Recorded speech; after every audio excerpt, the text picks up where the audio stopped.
മോട്ടറോളയുടെ motto G15 power എന്ന പുതിയൊരു smart phone launch ചെയ്യാൻ പോകുന്നുണ്ട്. ഈ ഒരു ഫോണിൻ്റെ ഫീച്ചേഴ്സിനെ പറ്റിയിട്ടുള്ള പല കാര്യങ്ങളും പറയാൻ കഴിഞ്ഞിട്ടുണ്ട്. എന്തായാലും ഈ ഒരു വീഡിയോയിൽ നമ്മൾ നോക്കാൻ പോകുന്നത് മോട്ടോ G15 പവർ എന്നുള്ള സ്മാർട്ട് ഫോണിനെ പറ്റിയിട്ടാണ്. നമ്മൾ ആദ്യം ഫീച്ചേഴ്സും കാര്യങ്ങളൊക്കെ നോക്കുകയാണെന്നുണ്ടെങ്കിൽ ഡിസ്പ്ലേയുടെ കാര്യത്തിൽ മോട്ടോ G15 പവറിൽ 6.72 ഇഞ്ചിൻ്റെ ഫുൾ HD+ ഡിസ്പ്ലേ ഇതിൽ വരുന്നതായിരിക്കും. ഫുൾ HD റെസൊല്യൂഷനൊക്കെ ഇതിൽ വരും. പിന്നെ LCD പാനലുമായിട്ടായിരിക്കും ഈ ഒരു സ്മാർട്ട് ഫോൺ വരിക. പഞ്ചോൾ ഡിസൈൻ വരുന്നതായിരിക്കും. പഞ്ചോൾ വരിക ടോപ്പ് സെൻറ്റർ ഭാഗത്തായിട്ടായിരിക്കും. പിന്നെ കൂടിയ റിഫ്രഷ് റേറ്റ് ഇതിൽ സപ്പോർട്ട് ചെയ്യില്ല. 60 ഹെർട്സിൻ്റെ റിഫ്രഷ് റേറ്റ് ഇതിൽ വരുള്ളൂ. പിന്നെ 20:9 ആസ്പെക്ട് റേഷ്യോയിലായിരിക്കും ഈ ഒരു സ്മാർട്ട് ഫോൺ വരിക. ഈ ഒരു ഫോണിൻ്റെ ഫ്രണ്ടിൽ ഗൊറില്ല ഗ്ലാസ് 3യുടെ പ്രൊട്ടക്ഷനും കാര്യങ്ങളൊക്കെ വരുന്നതായിരിക്കും.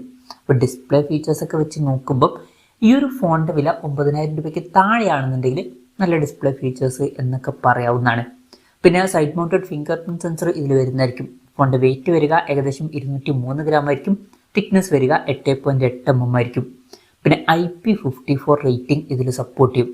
ഇപ്പം 10,000 രൂപയ്ക്ക് താഴെ വരുന്ന ഒരു ഫോണൊക്കെ ആണെന്നുണ്ടെങ്കിൽ ഈ ഒരു പ്രൈസ് റേഞ്ചിൽ IP റേറ്റിംഗ് വരുന്നു എന്നുള്ളത് നല്ലൊരു കാര്യം തന്നെയായിരിക്കും. ഇനി പ്രോസസ്സറിൻ്റെ കാര്യത്തിലോട്ട് വരികയാണെന്നുണ്ടെങ്കിൽ MediaTekൻ്റെ Helio G81 എന്നുള്ള പ്രോസസ്സറുമായിട്ടായിരിക്കും ഈ ഒരു സ്മാർട്ട് ഫോൺ വരിക. ഇത് ബേസിക് ആയിട്ടുള്ള ഒരു പ്രോസസ്സറാണ്. ബേസിക് ആയിട്ടുള്ള പെർഫോമൻസ് ഒക്കെ ഇതിൽ വരേണ്ടതാണ്. ഭയങ്കര മികച്ചൊരു പെർഫോമൻസ് ഒന്നും നമുക്ക് എക്സ്പെക്റ്റ് ചെയ്യാൻ പറ്റില്ല. പിന്നെ 4G സപ്പോർട്ടായിരിക്കും ഇതിൽ മാക്സിമം വരിക. 5G സപ്പോർട്ടും കാര്യങ്ങളൊന്നും ഉണ്ടാവില്ല. ബഡ്ജറ്റ് സെഗ്മെൻറ്റിൽ വരുന്ന ഫോൺ ആയതുകൊണ്ട് തന്നെ അതൊരു പ്രശ്നമായിട്ട് പറയാനും പറ്റില്ല. അപ്പോൾ ഈ ഒരു പ്രോസസ്സർ എന്ന് പറയുന്നത് 7,000-8,000 രൂപ പ്രൈസ് റേഞ്ചിലൊക്കെ വരുന്ന ഫോണുകൾക്ക് പറ്റിയിട്ടുള്ള ഒരു പ്രോസസ്സറാണ് എന്ന് പറയാവുന്നതാണ്. പിന്നെ ഈ ഒരു ഫോണിൽ മെമ്മറി എക്സ്പാൻഡ് ചെയ്യണമെന്നുണ്ടെങ്കിൽ മെമ്മറി കാർഡ് സ്ലോട്ടും കാര്യങ്ങളൊക്കെ വരുന്നതായിരിക്കും. LPDDR4Xൻ്റെ റാം ആയിരിക്കും ഇതിൽ വരിക.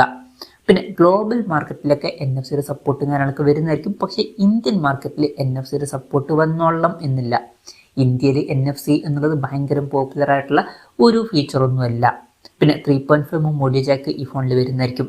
എടുത്തു പറയേണ്ട ഒരു കാര്യം സ്റ്റീരിയോ സ്പീക്കേഴ്സും കാര്യങ്ങളൊക്കെ ഈ ഫോണിൽ വരുന്നതായിരിക്കും. ബഡ്ജറ്റ് സെഗ്മെൻറ്റിൽ വരുന്ന ഫോണുകളിൽ സ്റ്റീരിയോ സ്പീക്കേഴ്സ് എന്നുള്ളത് എടുത്തു പറയേണ്ട ഒരു കാര്യം തന്നെയാണ്. ഡോൾബി അറ്റ്മോസിൻ്റെ സൗണ്ട് ഇതിൽ സപ്പോർട്ട് ചെയ്യുന്നതായിരിക്കും.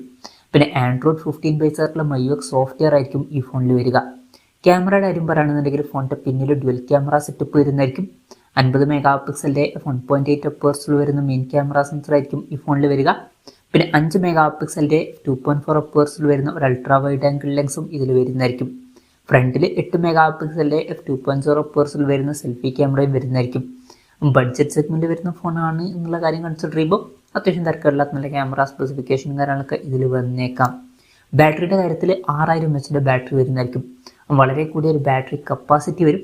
18 വാട്ടിൻ്റെ ഫാസ്റ്റ് ചാർജിങ് സപ്പോർട്ടും വന്നേക്കാം. പിന്നെ Type-C ചാർജിങ് പോർട്ടും ഇതിൽ വരുന്നതായിരിക്കും. അപ്പോൾ നല്ലൊരു ബാറ്ററി സെറ്റപ്പും കാര്യങ്ങളൊക്കെ ഇതിൽ വന്നേക്കാം. അപ്പോൾ ഇതൊക്കെയാണ് ഫീച്ചേഴ്സിനെ പറ്റി പറയാനുള്ള കാര്യങ്ങൾ.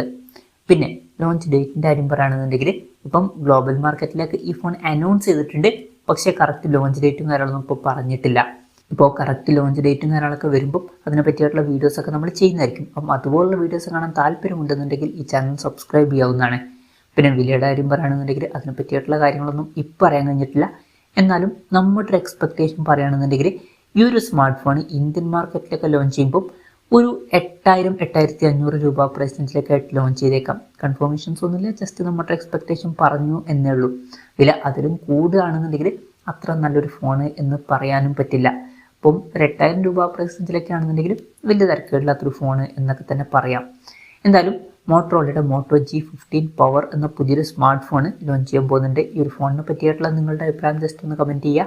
അതുപോലെ തന്നെ ഈ ഒരു സ്മാർട്ട് ഫോൺ ഇന്ത്യൻ മാർക്കറ്റിൽ നിങ്ങൾ ഏത് പ്രൈസിങ്ങിലാണ് എക്സ്പെക്റ്റ് ചെയ്യുന്നത് എന്നുള്ള കാര്യം കൂടി ജസ്റ്റ് ഒന്ന് കമൻറ്റ് ചെയ്യുക.